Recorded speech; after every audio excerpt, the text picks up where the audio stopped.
Hello दोस्तों, मैं आपका गाइड आपके दोस्त अनुराग पांडे और आप देख रहे हैं हमारा यूट्यूब चैनल। पर्यावरण की आज एक सीरीज चला रहे हैं। इसमें 5-6 वीडियो ही बनाएंगे क्योंकि इसमें वही सारी चीज़ें हैं जो आपके पेपर में पूछी जा सकती हैं, चाहे बिहार पीसीएस हो, यूपी पीसीएस, आरओ एआरओ हो, लोअर पीसीएस हो, या बिहार सीडीपीओ, बिहार दरोगा, कोई भी एग्ज़ाम हो, उनमें जो पूछे जाते हैं ना प्रश्न, उन्हीं प्रश्नों को ध्यान में रखते हुए ये वीडियो बनाई जा रही है। तो 5-6 वीडियो में ये पूरा हम कंप्लीट कर देंगे, ठीक है। और इसको करंट से रिलेटेड भी हैं, तो इसे थोड़ा ध्यान से सुनने की ज़रूरत है क्योंकि प्रश्न आते हैं एनवायरनमेंट से भी, तो वो गलत ना हो, इसलिए थोड़ा सा ध्यान से सुनिएगा। और पेड कोर्सेस हम इसमें अवेलेबल करवाते हैं अपने आप जो टेलीग्राम ग्रुप के साथ है। उसमें क्रैश कोर्स हैं जो मैं बिहार पीसीएस के लिए 67 के लिए है, आरओ 2021 जो फ्री होने वाला है दिसंबर में, बिहार सीडीपीओ और बिहार दरोगा, इन सब के लिए पेड कोर्स हैं। यूपी पीसीएस का पेड कोर्स अब बंद कर चुके हैं क्योंकि उसके लिए टाइम भी नहीं है और फालतू पैसा लेना भी ठीक नहीं है, ठीक है। और पता चले पैसा ले लें और आप कोर्स भी ना कंप्लीट हो, फिर वो पैसा आपका बेकार जाएगा। तो उससे अच्छा है कि आप आने वाले एग्ज़ाम बिहार के लिए है, उसके लिए बैठ जाइए, थोड़ा तैयारी कर लीजिए, ठीक है। और अधिक जानकारी के लिए आप इस नंबर पर संपर्क कर सकते हैं हमारे, ये हमारा नंबर है 78275065। तो चलिए शुरू करते हैं। आज की पहली वीडियो है पर्यावरण देख रहे हैं। तो जैसे पेपर में कई बार आए हुए भी प्रश्न इसमें आपको मिल जाएंगे और करंट जो कुछ रहा है उससे भी रिलेटेड प्रश्न आपको मिलेंगे। पृथ्वी पर पाए जाने वाले भूमि, जल, वायु, पेड़ पौधों, जीव जंतुओं का समूह जो होता है, जो हमारे चारों ओर है, उसी को हम सामूहिक रूप से पर्यावरण कहते हैं, ठीक है। पर्यावरण किसी जीव के चारों तरफ घिरे भौतिक एवं जैविक दशाओं और उनके साथ अंतःक्रिया को सम्मिलित करता है। जो जीवों के चारों तरफ है वो तो है ही है, और उनकी जो दशाएं होती हैं, जैविक दशाएं, वो, और साथ में उनके साथ जो अंतःक्रियाएं होती हैं, उन सबको सम्मिलित रूप से पर्यावरण कहा जाता है। पर्यावरण संरक्षण अधिनियम 1986 के अनुसार एक परिभाषा दी गई है। पर्यावरण की परिभाषा ये है कि पर्यावरण किसी जीव के चारों तरफ घिरे जैविक, भौतिक तथा जैविक दशाएं और उनके मध्य अंतःक्रिया को सम्मिलित करता है। ये पर्यावरण संरक्षण अधिनियम 1986 के द्वारा दी गई परिभाषा है, तो याद रखिएगा इसको। किसके द्वारा दी गई भाई? तो पर्यावरण संरक्षण अधिनियम 1986 के द्वारा। आगे देखते हैं। पर्यावरण की एक अविभाज्य समष्टि है। पर्यावरण एक अविभाज्य समष्टि है तथा जैविक और अजैविक तत्वों वाले पारस्परिक क्रियाशील तंत्रों से इसकी रचना होती है, ठीक है। जैविक अजैविक तत्वों वाले पारस्परिक क्रियाशील तंत्रों से इसकी रचना होती है। पर्यावरण क्या होता है? जीवों को चारों तरफ से प्रभावित करने वाले जैविक तथा अजैविक अवयवों का सम्मिश्रण भी होता है। तो ये पॉइंट के अनुसार याद रखने हैं। अगर मान लीजिए इनके स्टेटमेंट के रूप में आ ही जाएं ये सब ऑप्शन में, तो आपको ये बातें ध्यान रहेंगी, ठीक है। आगे है कि पर्यावरण में लघु और बृहद स्तरीय और क्षेत्रीय तथा भूमंडलीय स्तर पर विभिन्नता भी पाई जाती है। तो पर्यावरण के 3 संघटक होते हैं। ये कौन कौन से हैं? भौतिक या अजैविक, दूसरा है जैविक संघटक, और तीसरा है ऊर्जा संघटक, ठीक है। ये सारी चीज़ें हैं इसमें। अच्छा, अब इनके अंतर्गत हम देख लेते हैं थोड़ा सा कि जैविक, अजैविक और ऊर्जा संघटक के में किन को शामिल किया जाता है, ठीक है। तो जैसे भौतिक या अजैविक घटक, अजैविक घटक के भी 3 प्रकार हैं। एक भौतिक, दूसरा अकार्बनिक और तीसरा कार्बनिक। तो अब इन तीनों में क्या क्या है भाई? भौतिक कारक में हम देखेंगे। भौतिक में तापमान, आर्द्रता,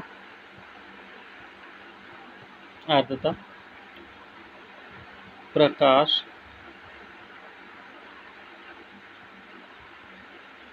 वायुमंडलीय दाब, ये जो है भौतिक कारक।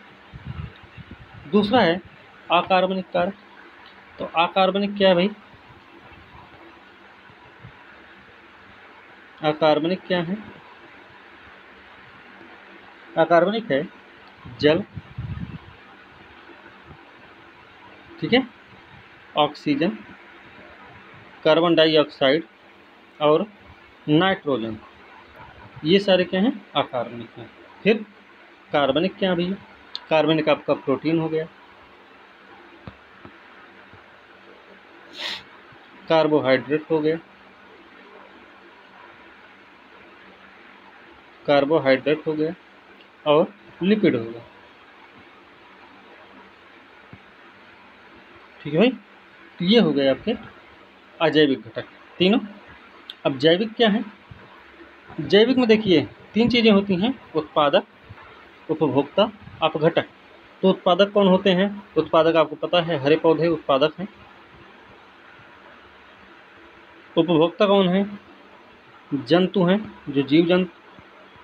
और जो अपघटक होता है वह सूक्ष्म जीव होता है भैया, ठीक है। तो ये भी चीज़ आपको पता होगी। चलिए आगे देख लेते हैं। धारणीय विकास एवं सतत विकास। क्या है धारणीय विकास, सतत विकास भाई? प्राकृतिक संसाधनों के उपयोग के संदर्भ में अंतर पीढ़ीगत संवेदनशीलता का विषय है, ठीक है। क्या है ये? प्राकृतिक संसाधनों के उपयोग के संदर्भ में अंतर पीढ़ीगत संवेदनशीलता का विषय है, याद रखना। और ये पॉइंट तो आ चुका है ये वाला कि world commission on environment and development में ने 1987 में प्रकाशित एक रिपोर्ट थी इसकी, आवर कॉमन फ्यूचर। इस पे प्रश्न पूछा गया, आवर कॉमन फ्यूचर किससे संबंधित है? आवर कॉमन फ्यूचर में व्याख्या की गई थी। तो किसने प्रकाशित किया ये ध्यान रखना है कि world commission on environment and development. फिर इसके बाद 1992 में पृथ्वी सम्मेलन में जो घोषित एजेंडा 21 था, जिसको रियो घोषणा भी कहते हैं, इसमें इस बात का समर्थन किया गया। कब? 1992 में। 2002 में फिर एक सम्मेलन होता है जोहान्सबर्ग का। इस सम्मेलन में मुख्य मुद्दा रहा है 2002 का जो जोहान्सबर्ग सम्मेलन था, इसमें यह मुख्य मुद्दे के रूप में शामिल रहा। इसके अलावा अब इसके जो जोहान्सबर्ग सम्मेलन के मुख्य मुद्दे रहे हैं वो कौन कौन से रहे भाई? जैविक विविधता का संरक्षण, प्रदूषण का निरोध, नियंत्रण और निर्धनता घटाना। तो ये इसके जो हैं मुख्य मुद्दे रहे हैं, ठीक है भैया। आगे है सतत विकास का मतलब क्या है? सतत विकास मतलब क्या है कि भविष्य की पीढ़ियों के आवश्यकताओं को ध्यान में रखते हुए वर्तमान आवश्यकताओं की पूर्ति करना, यही होता है सतत विकास। सतत विकास ये तो है सस्टेनेबल डेवलपमेंट। तो क्या है भाई ये कि सतत विकास का तात्पर्य आर्थिक विकास एवं पर्यावरण सुरक्षा के मध्य एक वांछित संतुलन बनाए रखना। आर्थिक विकास एवं पर्यावरण सुरक्षा के मध्य एक वांछित संतुलन बनाए रखना, यही है इसका तात्पर्य। तो सतत विकास की अनिवार्यताएं किस पर आधारित है? तो याद रखना ये वाला पॉइंट आ चुका है कि सतत विकास की अनिवार्यताएं सूचनाओं की उपलब्धता पर आधारित होती हैं। जो सतत विकास की अनिवार्यताएं हैं वो सूचनाओं की उपलब्धता पर आधारित होती हैं, ठीक है। अब प्रकृति में कार्बन चक्र होता है। प्रकृति में कार्बन चक्र कैसे होता है कि कार्बनिक पदार्थों के अपघटन से होता है भैया, ये प्रश्न आ चुका है।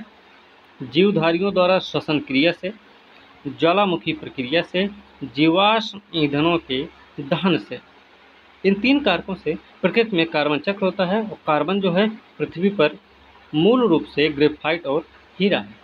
पृथ्वी पर पाए जाने वाले जो कार्बन का मूल रूप है वो ग्रेफाइट और हीरा ही है, ठीक है। ये भी आ चुका है, याद रखना है। जल चक्र क्या होता है? यह सौर विकिरण की सबसे महत्वपूर्ण भूमिका इसमें होती है। इसमें सौर विकिरण की सबसे महत्वपूर्ण भूमिका होती है और यह पौधों की वृद्धि में सहायक होता है, ओके। पौधों की वृद्धि में सहायक होता है, सौर विकिरण की सबसे महत्वपूर्ण भूमिका इसमें होती है। अच्छा, पौधों की जड़ें जो होती हैं ना, जड़ों के मूल रूप में एक ऐसा पदार्थ पाया जाता है कि जो मिट्टी से ये चिपके रहते हैं। तो मूल रूप में क्या पाया जाता है? उनमें पेक्टिन पाया जाता है। पेक्टिन पाया जाता है, ठीक है। तो पौधों की मूल जड़ों के पौधों की जड़ों के मूल रोम में पेक्टिन के कारण मृदा से चिपके रहते हैं। मूल रोम की कोशिका भित्ति जो होती है वो पारगम्य कला की तरह कार्य करती है। ये भी याद रखना कि मूल रोम की जो कोशिका भित्ति होती है वो पारगम्य कला की तरह कार्य करती है। अब जल अवशोषण प्राप्यता क्या होती है? जल अवशोषण प्राप्यता भूमि जल मृदा के तापमान, मृदा विलयन की सांद्रता तथा मृदा की आयु जैसे कारकों पर निर्भर करती है। जल अवशोषण प्राप्यता मतलब जल सोखने की जो क्षमता होती है ना, वो मिट्टी कैसी मिट्टी में कैसी होगी, कितनी क्षमता हो सकती है, वो डिपेंड करता है कि वो मिट्टी कौन सी होगी, उस मिट्टी को बनने में कितना समय लगा होगा, उस मिट्टी का टेम्परेचर क्या होगा। ठीक है, यही सब होता है, इन्हीं कारकों पर आधारित होता है कि उस मिट्टी की जल अवशोषण क्षमता क्या होगी। ठीक है, चलिए धारणी विकास के एजेंडे देख लेते हैं। एजेंडे जो हैं, एजेंडा मतलब धारणी विकास है क्या कि विकास की ऐसी अवस्था जिसके तहत वर्तमान आवश्यकताओं के साथ साथ भविष्य की आवश्यकताओं को भी ध्यान में रखा जाता है, ये आप सबको पता होगा। फिर धारणी विकास का लक्ष्य जो है पहली बार 2012 में रियो प्लस 20 2012 में हुआ था सम्मेलन, इसमें प्रस्तावित किया गया था धारणी विकास का लक्ष्य की बात कर रहे हैं, धारणी विकास शब्द की बात नहीं कर रहे हैं यहाँ पे। तो धारणी विकास लक्ष्य 2012 में सबसे पहले रियो प्लस 20 सम्मेलन में प्रस्तावित किया गया। तो धारणी विकास का जो लक्ष्य है निर्धारित किया गया है 2030 तक उसको पाना है। इनकी संख्या जो है वो कितनी है? 17। ठीक है, 17 धारणी विकास लक्ष्य हैं इस समय कि जिनको 2030 तक हमें प्राप्त करना। तो इसमें देख लेते हैं, इनमें प्रश्न पूछा गया है, कई बार पूछा गया है 1, 2, 3, 4 या फिर ये वाला किस नंबर का सतत विकास लक्ष्य है, इस तरीके से प्रश्न आए हुए हैं। लास्ट ईयर यूपी पीसीएस का ही पेपर देख लीजिए। ठीक है, बिहार पीसीएस में भी प्रश्न आया हुआ था। तो ऐसे प्रश्न पूछे जाते हैं। तो पहला है कि गरीबी के सभी रूपों की पूरे विश्व से समाप्ति। पहला, गरीबी अगर समाप्त होगी तब क्या होगा? तो भैया गरीबी समाप्त होने से भूख की समाप्ति हो जाएगी। भूख की समाप्ति कैसे होगी? खाद्य सुरक्षा होनी चाहिए, फिर खाद्य सुरक्षा है तो बेहतर पोषण भी होगा और इसके अलावा टिकाऊ। अब बेहतर पोषण, अगर खाद्य सुरक्षा की पूर्ति करवानी है तो भैया कृषि जो होगी वो टिकाऊ टाइप की होनी चाहिए। उर्वरता बार बार साल दर साल नष्ट हो रही है वो ना हो, क्योंकि हर साल अगर ऐसे उत्पादकता कम होती जाएगी तो एक समय आएगा कि उत्पादकता बिल्कुल ही खत्म हो जाएगी। ठीक है, दूसरा हो गया इस तरीके से। तीसरा क्या है? अच्छा, भूख की समाप्ति हो रही है तो बेहतर पोषण टिकाऊ कृषि भी हो रही है, तो सभी आयु के लोगों में सेहत भी तो अच्छा रहेगा भैया। अगर सबको खाना पीना मिलेगा तो उनकी सेहत भी ठीक रहेगी, वो स्वस्थ रहेंगे, है ना। और जब स्वस्थ और सेहत उनकी अच्छी रहेगी तो कैसे होंगे, क्या होगा फिर? समावेशी और न्याय संगत गुणवत्ता युक्त शिक्षा सुनिश्चित करने के साथ ही सभी को आजीवन सीखने का अवसर देना। भैया खाद्य सुरक्षा मिल रही है, भूख की समाप्ति हो रही है तो उनका सेहत भी ठीक है, स्वास्थ्य भी उनका अच्छा है, और स्वास्थ्य अच्छा है तो उनका पढ़ाई लिखाई में भी मन होगा। ऐसे याद करेंगे, पढ़ाई लिखाई में मन लगेगा, तो शिक्षा जब उनकी अच्छी हो जाएगी तो क्या होगा? इसी शिक्षा में भाई मान लो जी बीमार ना पड़े तो वो स्कूल आना तो बंद नहीं करेंगे, तब तो उनका स्कूल बराबर चलता रहेगा। तो चौथा हो गया भाई। पांचवा क्या है? अब पढ़े लिख लिए तो उनको जो लैंगिक असमानता दिख रही है उसमें थोड़ा तो अंतर लाएंगे ना, कुछ न कुछ अंतर आएगा।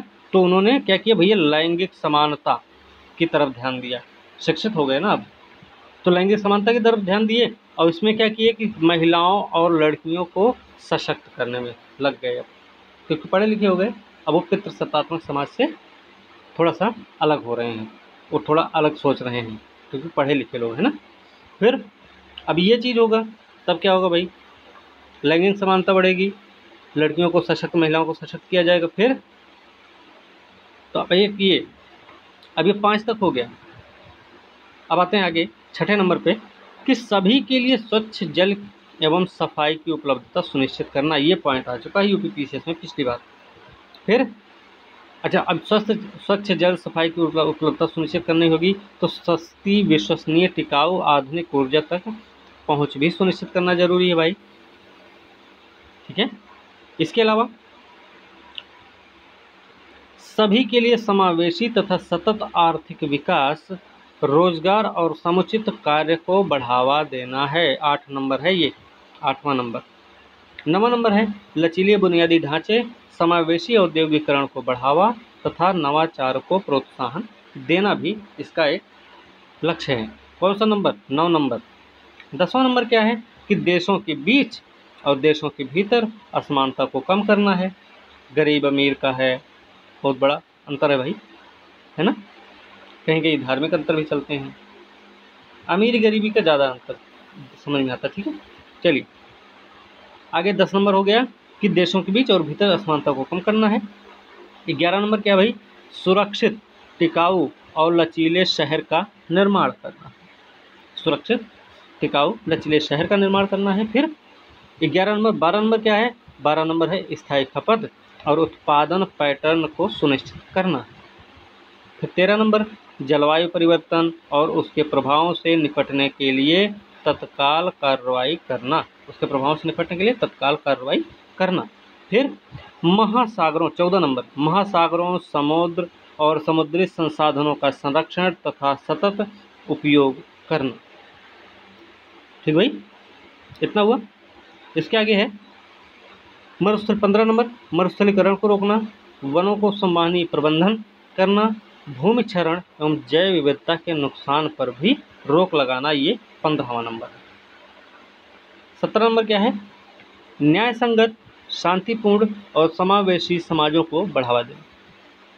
न्याय संगत, शांतिपूर्ण और समावेशी समाजों को बढ़ावा देना 16 नंबर लक्ष्य है। 17 नंबर लक्ष्य क्या है? सतत विकास के लिए वैश्विक भागीदारी को पुनर्जीवित करना। तो ये हमारे 17 लक्ष्य हैं जिनको हमें 2030 तक कंप्लीट करना है। ठीक है, आगे है उपरोक्त लक्ष्य संयुक्त राष्ट्र के द्वारा तय किए गए हैं। याद रखना किसके द्वारा तय हुए भाई। साथ ही इनकी प्रगति की दिशा में विभिन्न देशों के द्वारा किए गए प्रयासों की प्रगति जानने के लिए हर साल सतत विकास लक्ष्य सूचकांक भी जारी किया जाता है। तो 2020 का जारी हुआ है। 2020 का देख लेते हैं क्या भाई। इसको किसने जारी किया? पहली बात तो ये ध्यान रखना है। तो सस्टेनेबल डेवलपमेंट सॉल्यूशन नेटवर्क ने जारी किया है। नहीं, सस्टेनेबल डेवलपमेंट सॉल्यूशन नेटवर्क और स्टिफ्टिंग, इन दोनों ने मिलकर जारी किया। 166 देशों की सूची निकाली गई। 166 देशों में पहला स्थान है स्वीडन का, जिसका 84.72 अंक है। दूसरे नंबर पर डेनमार्क 84.56, तीसरे पर फिनलैंड। ठीक है, तो स्वीडन, डेनमार्क और फिनलैंड का नंबर तो याद ही रखना है। फर्स्ट, सेकंड, थर्ड है भाई। इसके साथ थोड़ा सा और देख लेंगे। चौथे नंबर पर फ्रांस है, 5वें नंबर पर जर्मनी है।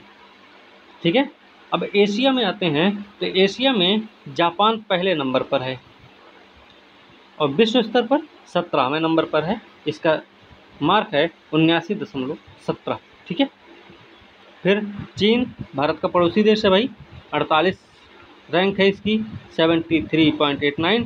80 नंबर पर भूटान है, भारत से अच्छी स्थिति में है। ध्यान रखना पड़ोसी देशों में चीन की स्थिति सबसे अच्छी है अभी। चीन है, उसके बाद भूटान की है। फिर श्रीलंका 94 रैंक पे है, 96 पर नेपाल है, 104 पर म्यांमार है और 109 पर बांग्लादेश है और 117 नंबर पर भारत है। बस, तो इससे 2 ही देश पीछे हैं पड़ोसी में। कौन कौन? पाकिस्तान और अफगानिस्तान। पाकिस्तान और अफगानिस्तान को छोड़ दिया जाए तो भारत के जितने भी पड़ोसी देश हैं उनकी स्थिति भारत से अच्छी है। ठीक है, जैसे 48 पर चीन है, 48 पर चीन है, 80 पे भूटान है, 94 श्रीलंका का है, 96 नेपाल है, 104 पर म्यांमार है, 109 पर बांग्लादेश है, 117 नंबर भारत का है और 134 और 139 पाकिस्तान अफगानिस्तान का है। तो यही 2 देश हैं जो भारत के से पीछे हैं, बाकी सब आगे हैं। ठीक, इसके अलावा अंतिम 3 देख लेते हैं। लास्ट से 3 जो हैं उनमें चार्ट सबसे लास्ट में सबसे खराब रैंक रही है भैया सेंट्रल अफ्रीकन रिपब्लिक का। सेंट्रल अफ्रीकन रिपब्लिक 166 नंबर पर है, 165 नंबर पर दक्षिणी सूडान है और 164 नंबर पर चाड का नंबर आता है। तो ये सारी चीज़ें हैं। लेकिन यहाँ पे एक पॉइंट और याद रखने की ज़रूरत हमें कि 2015 में 2015 से 30 तक का निर्धारित किया गया ना कि या 2015 से लेकर 30 तक लक्ष्य को निर्धारित किया गया कि ये कंप्लीट करने हैं। ठीक है, तो 2015 में एसडीजी को अपनाने के बाद एशियाई देशों ने सबसे ज़्यादा प्रगति की है। 2015 में जब एसडीजी को सस्टेनेबल डेवलपमेंट गोल्स को अपनाया गया, तब से लेकर अभी तक एशियाई देश अव्वल दर्जा प्राप्त कर चुके, मतलब वो अच्छी स्थिति में चल रहे हैं, सुधार किए हैं हम लोग। ठीक है, इसके आगे देखें। अच्छा, इसी रिपोर्ट से संबंधित भाई थोड़ा सा और देख लेंगे। इसी रिपोर्ट में 5 प्रमुख उपायों की पहचान भी की गई। इसी रिपोर्ट में 5 प्रमुख उपायों की पहचान की गई जिनमें वैश्विक सहयोग शामिल होना चाहिए था। तो कौन कौन से 5 प्रयोग हैं भैया? पहला उपाय है कि सर्वोत्तम प्रथाओं का तेजी से प्रसार करें। सर्वोत्तम प्रथाओं का तेजी से प्रसार करें। विकासशील देशों के लिए वित्तीय तंत्र को सुदृढ़ बनाना है। भूख हॉटस्पॉट को चिन्हित करना। भूख वाले बहुत ज़्यादा भर की देश हैं, वहाँ पे भूख की समस्या बहुत ज़्यादा है ना, तो भूख हॉटस्पॉट वही है। ठीक है, फिर सामाजिक सुरक्षा सुनिश्चित करें। चौथा नंबर 5वां उपाय है कि नई दवाओं और टीकों को बढ़ावा देना है। तो ये भैया 5 उपाय हैं हमारे, ठीक है, जो रिपोर्ट में पहचाने गए हैं। ठीक है, तो चलिए, अच्छा 20 का तो देखे हैं, 19 का भी थोड़ा सा देख लेते हैं, क्योंकि पूछा जाता है कि 19 में भारत की रैंक क्या रही है। 20 में तो ये रही, लेकिन 19 में क्या रही है, तो वो भी देख लेते हैं। तो 19 में क्या किया गया? 2019 में 162 देशों को शामिल किया गया। 162 देशों को शामिल किया गया। इसमें देखिए, डेनमार्क पहले नंबर पर, स्वीडन, उसके बाद फिनलैंड। ठीक है, डेनमार्क, स्वीडन, फिनलैंड पहले, दूसरे, तीसरे नंबर पर हैं, और फ्रांस का रैंक है चौथा। ठीक है भाई, चीन 39 नंबर पर है, 55 पर रूस है। ये ब्रिक्स समूह है, ये ब्रिक्स समूह है भाई, ब्रिक्स समूह की बात कर रहे हैं। चीन 39, रूस 55, 57 पर ब्राज़ील, 113 पर दक्षिण अफ्रीका, और भारत था 115 नंबर पर। इस बार 2 पायदान नीचे गया है भारत। ठीक है, तो 115 पर भारत था। अब पड़ोसी देशों में देख लेंगे, पड़ोसी देश और सार्क सदस्यों में देख लें तो भैया भूटान 84, 93 श्रीलंका, 103 नेपाल, 110 म्यांमार, 116 बांग्लादेश, 130 पाकिस्तान और 47 मालदीव है। तो अब यहाँ से ये भी आंकड़ा लगा सकते हैं कि किस देश ने कितना अच्छा प्रदर्शन किया है। अब जैसे यहाँ पर देखिए, बांग्लादेश का 116 नंबर है ना, 109 नंबर पर है 2020 में। पाकिस्तान 130 था तो 134 हो गया इस बार। ठीक है, तो इस तरीके से देख सकते हैं सुधार कितना हुआ है। ठीक है, भूटान का 84 है इस बार, और पिछली बार था नहीं, इस बार है 80। इसका भी देख लीजिए सुधार हुआ, 4 अंकों का सुधार हुआ है, 4 पायदान ऊपर उठा ये भी, भूटान भी। तो इस तरीके से ठीक है। 2003 को यूएनओ द्वारा सतत विकास का वर्ष घोषित किया। यूएनओ ने 2003 को सतत विकास का वर्ष घोषित किया है, और भारत में टिकाऊ कृषि के लिए राष्ट्रीय मिशन की शुरुआत 2014-15 में हुई थी, और यह जलवायु परिवर्तन पर राष्ट्रीय कार्य योजना का ही एक भाग है। भारत में जो टिकाऊ कृषि के लिए राष्ट्रीय मिशन चलाया गया 2014-15 में, वो जलवायु परिवर्तन पर राष्ट्रीय कार्य योजना का ही एक भाग है। ओके, इसके आगे है कि हमारी धरती पर मंडरा रहे संकट से निपटने के लिए साझी रणनीति बनाने के मकसद से विश्व भर के नेता ब्राज़ील के शहर रियो में 1992 में एकत्र हुए थे, रियो में 1992 में। और यहाँ पर इसमें इन्होंने जलवायु परिवर्तन और ग्लोबल वार्मिंग 2 चीज़ों पर विशेष जोर दिया था। ठीक है, अब हमें लगता कि अच्छा ये भी देख लेते थोड़ा सा, रियो सम्मेलन फिर कल देखेंगे।